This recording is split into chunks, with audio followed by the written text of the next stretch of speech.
friends. Hi friends. Chef's Gallery-യിലേക്ക് എല്ലാവർക്കും സ്വാഗതം. ഇന്ന് നമ്മൾ എന്താ ഉണ്ടാക്കാൻ പോകുന്നത് അറിയാമോ?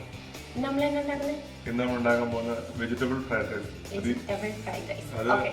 അത് ഈസി ആയിട്ട് ഉണ്ടാക്കാം നമുക്ക്. അപ്പോൾ നമുക്കൊരു ലഞ്ച് അല്ലെങ്കിൽ ലഞ്ച് ടിഫിൻ എളുപ്പത്തിൽ ഒരു ലഞ്ച് അല്ലേ? നമുക്ക് ഡ്യൂട്ടിക്കൊക്കെ പോകുമ്പോൾ എളുപ്പമാണ്. ഈസി ആയിട്ട്. ഓക്കേ. പക്ഷേ വീഡിയോയിലേക്ക് പോകുന്നതിന് മുമ്പ് ഞങ്ങളെ ആരെങ്കിലും ആദ്യമായിട്ട് കാണുവാണെങ്കിൽ ഞങ്ങളുടെ ഈ ചാനൽ ലൈക്ക് ചെയ്യുക, ഷെയർ ചെയ്യുക, സബ്സ്ക്രൈബ് ചെയ്യുക. ഓക്കെ, വീഡിയോയിലേക്ക് പോവാം. അപ്പോൾ നമുക്ക് ഫ്രൈഡ് റൈസ് ഉണ്ടാക്കാം. ഉണ്ടാക്കിയിട്ട് കഴിച്ചിട്ട് വരാം. അപ്പോൾ ഫ്രൈഡ് റൈസ് ഉണ്ടാക്കാനായിട്ട് നമ്മൾ ആദ്യം തന്നെ അരി വേവിക്കും. ആദ്യം വെള്ളം വെച്ച് വെള്ളം തിളച്ചതിന് ശേഷം അതിലേക്ക് നമ്മൾ അരി ഇടും. ഓക്കെ. ചേട്ടായി ഓയിൽ ഒഴിക്കാറില്ലേ? 2 തുള്ളി ഓയിൽ ഒഴിക്കണം. ഓക്കെ, ചേട്ടായി ഓൾറെഡി ഒഴിച്ചു. അരി ഇടാം. നമ്മൾ കഴുകി വാരി കുതിർത്തി വെച്ചാണ് അരിയാണ്. ഓക്കെ, നമുക്ക് അരി ഇടാം. അങ്ങനെ നമ്മൾ അരി അടുപ്പത്ത് വെച്ചു. അപ്പൊ നമ്മള് 1.5 ഗ്ലാസ് അരിയായിരുന്നു എടുത്തത് അല്ലേ ഏട്ടായി? അതെ, 1.5 ഗ്ലാസ് അരിയാണ് എടുത്തത്. അപ്പൊ നമ്മൾ എന്തൊരു വെള്ളം ഒഴിക്കണം? ഒരു 1.5 ഗ്ലാസ് അരിക്ക് 2 കപ്പ് വെള്ളം ഒഴിച്ചാൽ കറക്റ്റ് ആവും. ശരിക്കും അരിയുടെ മേലെ നിൽക്കാൻ പാടില്ല. ശരിക്കും വെള്ളം ചൂടായിട്ട് നമ്മൾ വെച്ചോണ്ട് തിളച്ചു. ഇനി ഒരു വേവണമായിരുന്നു നോക്കാം അല്ലേ? 10 മിനിറ്റ് മതിയായിരിക്കും അല്ലേ? 3/4 വേവണം. 10 മിനിറ്റ്, അതായത് 3/4 വേവ് കഴിഞ്ഞിട്ട് ബാക്കി നമ്മൾ അതിൽ വട്ടിയെടുക്കും. ഓക്കെ, അപ്പൊ നമുക്ക് വേവണമായിരുന്നു നോക്കാം. അപ്പൊ ഇത് ശരിക്കും തിളച്ചു വന്നിട്ടുണ്ട്.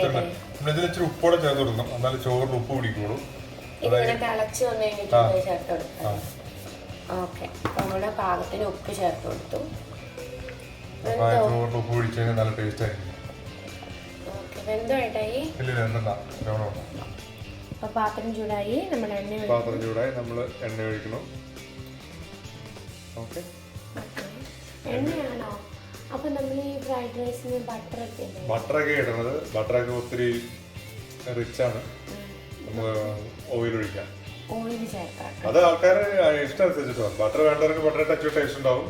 ഓന്നിപ്പോ ടേസ്റ്റ് ആയിട്ട് ഉണ്ടാക്കാൻ പാടില്ലായിരുന്നു. എന്തിനും നമുക്ക്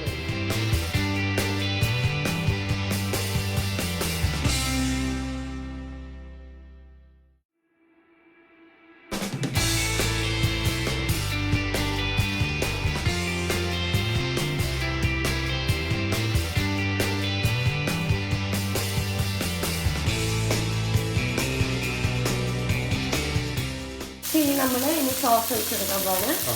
സോയ സോസ് ഒഴിച്ചെടുക്കുന്നു. എന്തൊരു വേണം? ചെറിയ tablespoon. 1 tablespoon. Okay, 1 teaspoon soya sauce. ചെറുപ്പം ഇങ്ങനെ എല്ലാം മനക്കണക്കാണ്. അപ്പൊ അതുകൊണ്ട് നമ്മളോട് അളവൊന്നും പറഞ്ഞില്ല. സോയ സോസ് മാത്രം മതിയോ? ഇനി നമ്മൾ ഇതിനകത്ത് റൈസ് ആഡ് ചെയ്തു. നമ്മൾ ആദ്യം വേവിച്ച റൈസ് റെഡിയാക്കി വെച്ചേക്കുമായിരുന്നു. അപ്പൊ ആ റൈസ് അങ്ങനെ നമ്മള് റൈസ് റെഡിയായി. ജസ്റ്റ് ഇങ്ങനെയൊന്നും മിക്സ് ചെയ്താൽ മതി അല്ലേ? ഈ സോയ സോസ് മാത്രം മതിയോ? ഇതിൽ നമ്മൾ ഇനി വേണമെങ്കിൽ ഇതിൽ നമ്മൾ പെപ്പർ പൗഡർ ഇട്ടണം. White pepper. അത് നമുക്ക് എരിവിന് വേണ്ടി വൈറ്റ് പെപ്പർ. നമുക്ക് ഇഷ്ടംപോലെ വെജിറ്റബിൾസ് ആഡ് ചെയ്ത് വേണമെങ്കിൽ ക്യാപ്സിക്കം ആഡ് ചെയ്യാം. വെജിറ്റബിൾസ് മതി. ഇപ്പൊ നല്ല ഭംഗിയുണ്ട്. നിങ്ങൾക്ക് വേണമെങ്കിൽ റിച്ച് ആകണമെങ്കിൽ ക്യാപ്സിക്കം ആഡ് ചെയ്യാം. Pimentos, red colour, yellow colour capsicum add ചെയ്യാം. ഒത്തിരി വെറൈറ്റീസ് ഉണ്ട്. സ്പ്രിംഗ് ഓണിയൻ ആഡ് ചെയ്യാം. ഇതിപ്പോ നമ്മള് സിമ്പിൾ ആയിട്ട് ലഞ്ച് അത്രേ ഉള്ളൂ. സെലറി ആഡ് ചെയ്യാം, ലീക്സ് ആഡ് ചെയ്യാം, ഇഷ്ടംമാതിരി വെജിറ്റബിൾസ് ആഡ് ചെയ്യാം. ഓക്കെ, അപ്പൊ നമുക്ക് നമ്മുടെ ഒരു എളുപ്പത്തിൽ വീട്ടിലൊന്ന് പെട്ടെന്ന് ഒന്നും ഉണ്ടാക്കി നമുക്ക് രാവിലെ ആണെങ്കിൽ ഉണ്ടാക്കിയാൽ മതി. ഏറ്റവും കൂടി ഒരു 20 മിനിറ്റ് അല്ലേ? 20 മിനിറ്റ് അല്ല, അതാ അരിയൊക്കെ തിളപ്പിച്ചെടുക്കട്ടെ. അപ്പൊ മൊത്തം ഒരു 20 മിനിറ്റ് അല്ലേ? നമുക്കിപ്പോ ഇത്രയേ എടുത്തുള്ളൂ. റെഡി ആയി കഴിഞ്ഞു. നമുക്ക് ബോളിലേക്ക് മാറ്റാം.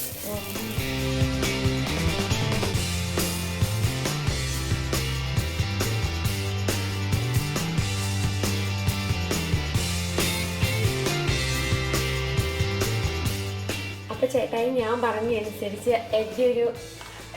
എനിക്ക് ബട്ടർ ചേർത്ത് അല്ലെങ്കിൽ ഗീ ഒക്കെ ചേർത്തുണ്ടാക്കുന്നത് കുറച്ചുകൂടി ഇഷ്ടമാണ്. അപ്പോൾ ചേട്ടായി ഒരു പോർഷൻ റൈസ് എടുത്ത് മാറ്റി വെച്ചായിരുന്നു. അപ്പോൾ നമുക്ക് ഗീ ചേർത്ത് ഉണ്ടാക്കാമെന്ന് പറഞ്ഞ് ഇത് ഗീ ചേർത്തിട്ടുണ്ട്. ആദ്യമേ നമ്മൾ ഓയിൽ ഒഴിച്ച് ഫ്രൈഡ് റൈസ് ഉണ്ടാക്കി. ഇനി ഗീ ചേർത്ത് വെജിറ്റബിൾ മാത്രമല്ല നമുക്ക് എഗ്ഗൊക്കെ ചേർത്ത് ഉണ്ടാക്കാം എന്ന് പറഞ്ഞു. അപ്പോൾ അതെങ്ങനെയാണ് ഉണ്ടാക്കുന്നതെന്ന് നമുക്ക് നോക്കാം. അപ്പോൾ ഗീ ചേർത്തു അല്ലേ ഏട്ടാ? 2 ടീസ്പൂൺ. നമുക്ക് നമ്മൾ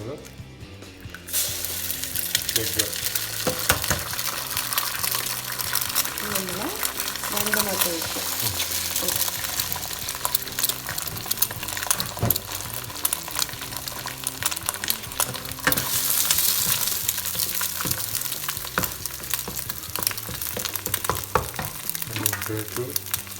പുട്ടു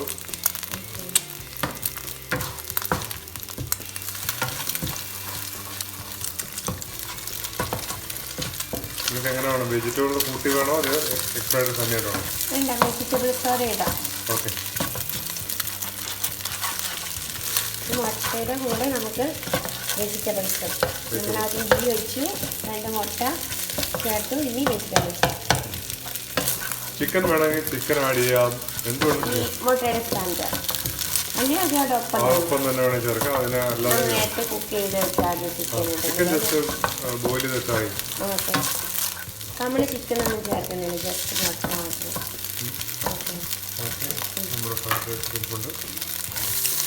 നമ്മൾ ആദ്യം ഉണ്ടാക്കിയ ഫ്രൈഡ് റൈസാണ്. അതിനകത്ത് എനിക്ക് എഗ്ഗ് ചേർത്ത് തരാമെന്ന് പറഞ്ഞിട്ട് ഉണ്ടാക്കുന്നതാണ്. നീ കൂടുതൽ വെറുതെ റൈസായാലും ആഡ് ചെയ്താൽ മതി അല്ലേ? ഓക്കെ. ഞാൻ ആ വെജിറ്റബിൾ ആഡ് ചെയ്തത് വേണമെന്ന് പറഞ്ഞുകൊണ്ട് ആദ്യം ഉണ്ടാക്കി വെച്ചതിൽ നിന്ന് കുറച്ച് എനിക്കുള്ളത് എടുത്ത് വെച്ചാട്ടോ. നമ്മുടെ കുറച്ചുകൂടെ കളർഫുൾ ആവും, കുറച്ചുകൂടെ ഹെൽത്തി റിച്ച്. കുറച്ച് മുട്ടയൊക്കെ ചേർക്കണം. ഇതിപ്പോൾ 2 മുട്ട ചേർക്കണം കേട്ടോ, ഒരെണ്ണം ചേർത്താൽ മതിയായിരുന്നു. ഒരു പോർഷൻ ഒരെണ്ണം മതിയാവും. ഇതിപ്പോൾ ഞാനിവിടെ കഴിക്കാൻ പോവാം, വേറെ ഒന്നല്ല. Okay okay. ഇതെല്ലാം 2 പേർക്ക് തന്നെ ഉണ്ട്. Okay okay. അപ്പോൾ ഇത്രേ ഉള്ളൂ.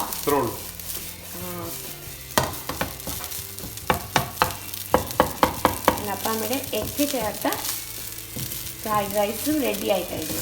നമുക്കിത് കഴിക്കാം. ഓക്കെ, കഴിക്കാം.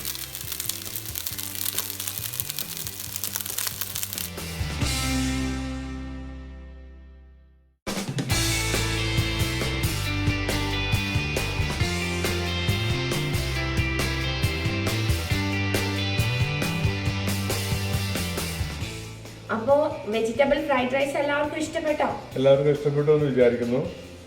നല്ല ഹെൽത്തിയാണ്, കോംപ്ലിക്കേറ്റഡും അല്ല. നിങ്ങൾക്ക് ഈസി ആയിട്ട് ഉണ്ടാക്കാം. മിക്സ്ഡ് വെജിറ്റബിളുണ്ട്, ഹെൽത്തി ഫുഡാണ്. നിങ്ങൾ ട്രൈ ചെയ്ത് നോക്കുക. പെട്ടെന്ന് നമുക്കൊരു ലഞ്ചായിട്ട് ഉണ്ടാവും. നമുക്ക് ഡ്യൂട്ടിക്കൊക്കെ പോകുമ്പോൾ പെട്ടെന്ന് ഉണ്ടാക്കിയെടുത്തോണ്ട് പോകാനും പറ്റും, കൊണ്ടുപോകാൻ പറ്റും. 3-4 കൂട്ടം കറികളുടെ ആവശ്യമൊന്നുമില്ല. അതെ, ആ ഒരു സാധനം മാത്രമായിട്ടായിരിക്കും നമുക്ക് കഴിക്കാം. ഇച്ചിരി അച്ചാറൊക്കെ ഉണ്ടെങ്കിൽ നല്ല ടേസ്റ്റ് ശരിക്കും നമുക്ക് മിക്സ് ചെയ്ത് കഴിക്കാം. അപ്പോൾ വീണ്ടും കാണുമ്പോഴേക്കും അത് കാണാം. പിന്നെ വരിക്കും. ബൈ.